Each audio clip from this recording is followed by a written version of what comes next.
Welcome back to Turf Talk, Old Hilltop Edition. Vance will be sending James to Baltimore. You and I will hold down the fort here in Lexington, but Preakness Week is here. Yeah, and it should be great weather out there. I think it's supposed to get pretty hot there midweek and then cool off a little bit for Saturday. James is going to have some much better weather than he's had last year and that you had 2 years ago with that monsoon right before American Pharoah romped. Yeah, there's definitely some interesting weather at the Preakness in the past, and of course at the Derby this past year. And I'm actually working on something looking at how Derby winners, when it's been sloppy, have fared at Pimlico. To me, just a totally different dynamic. I mean, the track these horses will see on Saturday, really nothing like what they had to compete in at Churchill. And for me, that means it's an easy mulligan. I was wrong about Always Dreaming. He was best in the Derby. Can never take that away from him, but I feel like the surface enough of an X factor that I'll take the bigger prices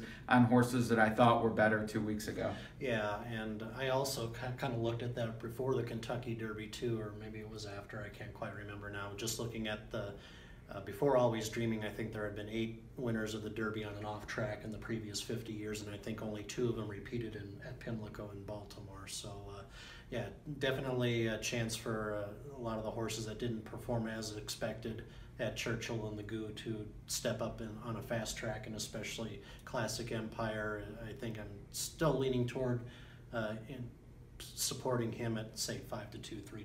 Yeah, I think the price will be right to take another shot at a horse that many thought were best and had his issues. I keep going back. Last year we had Nyquist was 7-10. He got felled by Exaggerator, sort of a reverse situation because the slop came at Pimlico, as you noted. But nevertheless, different circumstances, different result, and then maybe even more applicable to this year. I remember 2013.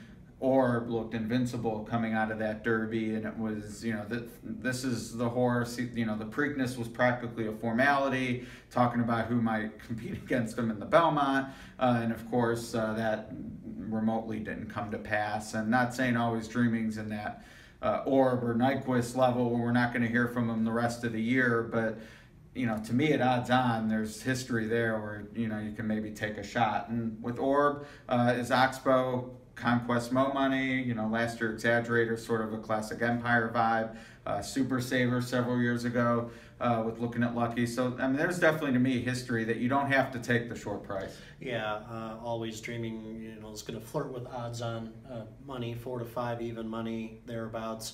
It was an issue I addressed also last year with Nyquist. He was odds on going into the Preakness, and I kind of went through the back history of it, going back a ways, and say, how do you beat an odds-on Derby winner in the Preakness? And as it turned out, I was kind of prescient in saying that, hey, the best way to do it probably is to run them into the ground early. That's what happened to horses like Swale. It's what happened to Nyquist last year. Conquest Mo Money is in this field this year.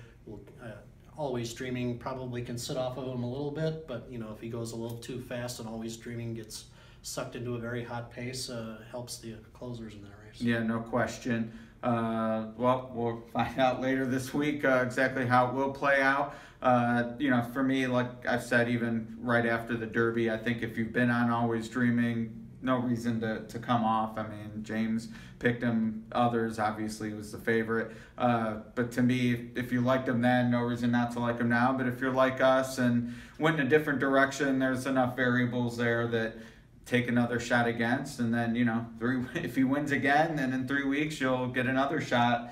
To me, it's just odds on. If you're not a believer, you don't have to play him. Yeah, and just on the paper, from what I've seen so far, it almost doesn't make much sense to even go more than 2 deep in your multi-race wagers. I think Classic Empire and Always Dreaming kind of stand out from this group a little bit. Obviously, Looking at Lucky finished second 2 weeks ago in the Derby, but he kind of got a very nice, favorable trip on the inside, and I'm a little wary that he gets the same on Saturday. So 2 deep for me as far as I'm going to go, I think. Yeah, well, for me, I'm not going to use them both. I'll probably single Classic Empire just because I don't want to double the cost of my ticket on a favorite that I'm not a big believer in.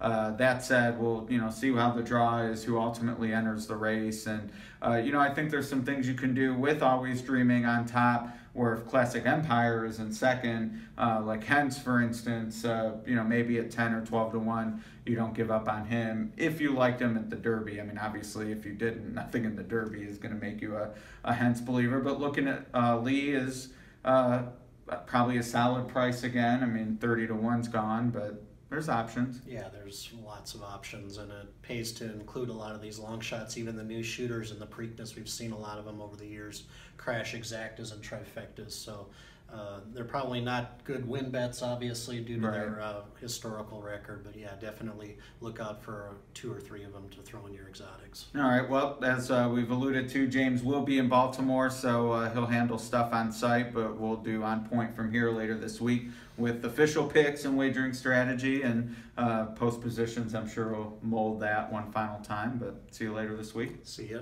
All right. Bye.